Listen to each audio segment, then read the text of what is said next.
दोस्तों, आज की कहानी है बहू वो सीतारामी हार मेरी सास का था, तुमने बेच क्यों दिया।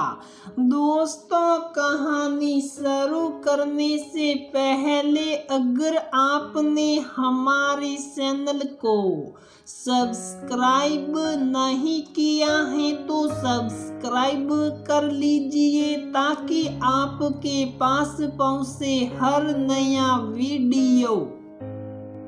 बहुरिया की शादी में तुम सीतारामी हार पहन लेना जो मैंने तुम्हें मुंह दिखाई में दिया था। तुम्हारी साड़ी पर अच्छी लगेगी और रिश्तेदारों में धाक भी जमेगी। हाँ माँ, कहते कहते नेहा थोड़ी शक पका सी गई।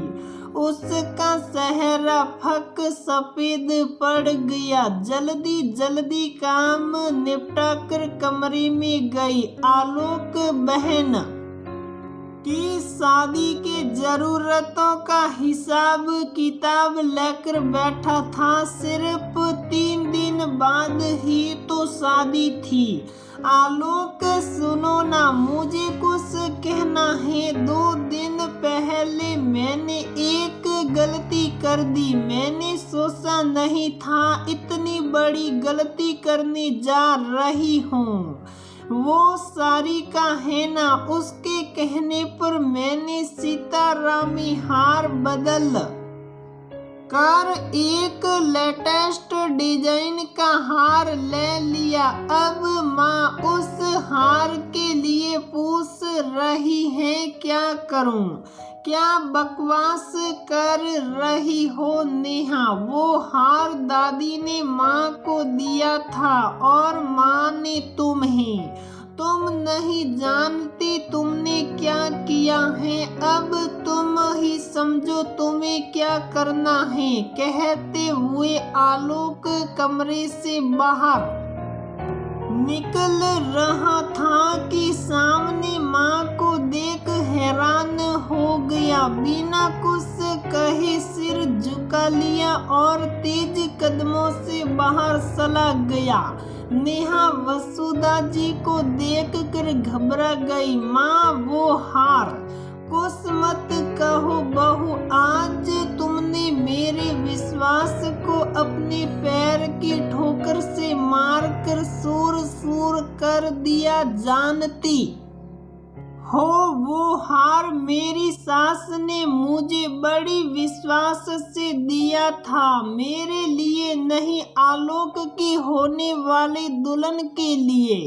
आज तुमने एक साथ जाने कितने लोगों का दिल दुखाया है। आज अम्मा जी की आत्मा मुझे कोस रही होगी कि मैं अपनी बहू को लोगों के एहसासों को समझना नहीं सिखाया। कहते हुए वो रोने लगी। फिर बोली, तुमने मुझसे कहा होता मैं मिन्नी के साथ तुम्हारे लिए भी तुम्हारे पसंद की ज्वेलरी खरीदती। और देखो, तुम्हें बाहर उदास देख लगा शायद तुम वो सीतारामी हार नहीं पहनना चाहती, इसलिए अभी ये तुम्हारे पास लेकर आई थी कि कुछ नया पहनाने का मन हो तो खरीद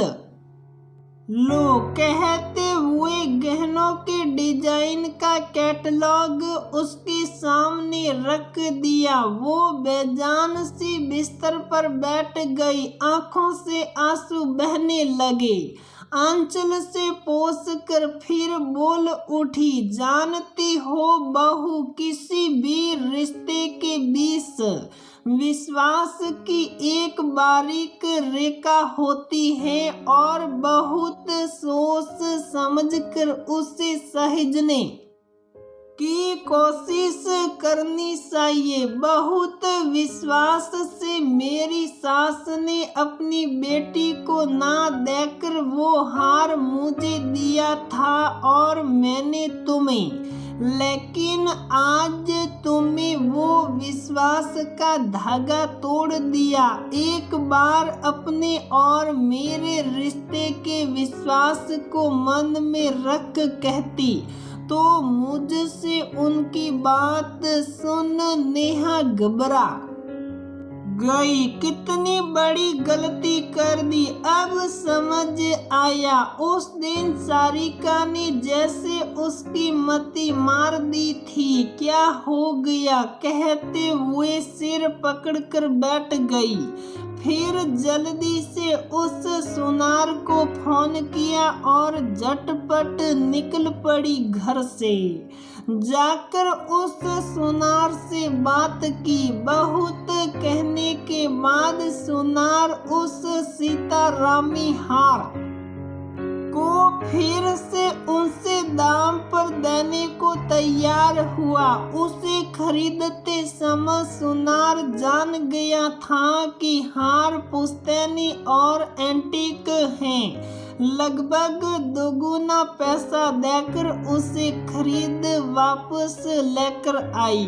सासू माँ के कमरे में पहुंची। उनके चेहरे पर उदासी और निराशा का भाव देख वो डर सी गई। गलती सुधार तो ली थी, लेकिन पता नहीं खोए विश्वास को वापस जोड़ पाएगी या नहीं। घबराते हुए जाकर उनके पैरों के पास बैठ गई। माँ, जिस विश्वास की डोर को मैंने तोड़ा नहीं जानती कि वो जुड़ पाएगा या नहीं, लेकिन माँ देखिए अपनी गलती को सुधार आई कहते हुए हार की पोटली खोलकर उनके सामने रख दिया। हार देखते ही वसुधा जी बिलक पड़ी। खुशी के साथ आंखों में आंसू थे। हार उठाकर माथे से लगा लिया। ऐसा लगा जैसे कोई बच्चा अपने बिछड़े माँ से मिला हो। उनको हालत और भावनाओं को देख नेहा को एहसास हुआ कि कितना बड़ा पाप किया था उसने। अम्मा जी, हमें क्षमा कर दीजिए कहते हुए हार को बहू के गले में डाल दिया। बिटिया, इस हार के धागे के साथ उस विश्वास की पुनः जोड़ रही हूँ। अब उसे टूटने ना देना। सास नहीं माँ समझकर अपने मन की बात कहो। मैं समझूंगी, नहीं समझ पाई तो गुस्सा हो जाना, लेकिन बेटा ऐसी गलती नहीं करना कहते हुए इसे सीने से लगा लिया। दोनों की आंखों से खुशी के आंसू बह रहे थे। विश्वास का धागा टूटते टूटते बसा था। शादी के दिन नेहा ने बनारसी साड़ी पर वही सीतारामी हार पहना।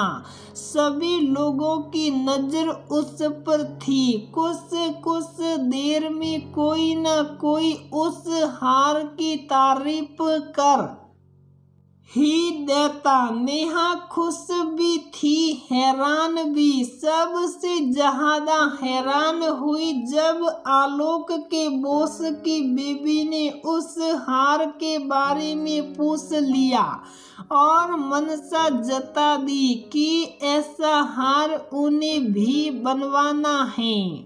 नेहा मुस्कुराने लगी। मैम, ये हार मेरे दादी सास का है, हमारा खानदानी हार है। दादी जी और माँ का आशीर्वाद कोई हार इसकी बराबरी नहीं कर सकता और ना अब इसे बनवाया जा सकता है कहते हुए माँ के गले लग गई।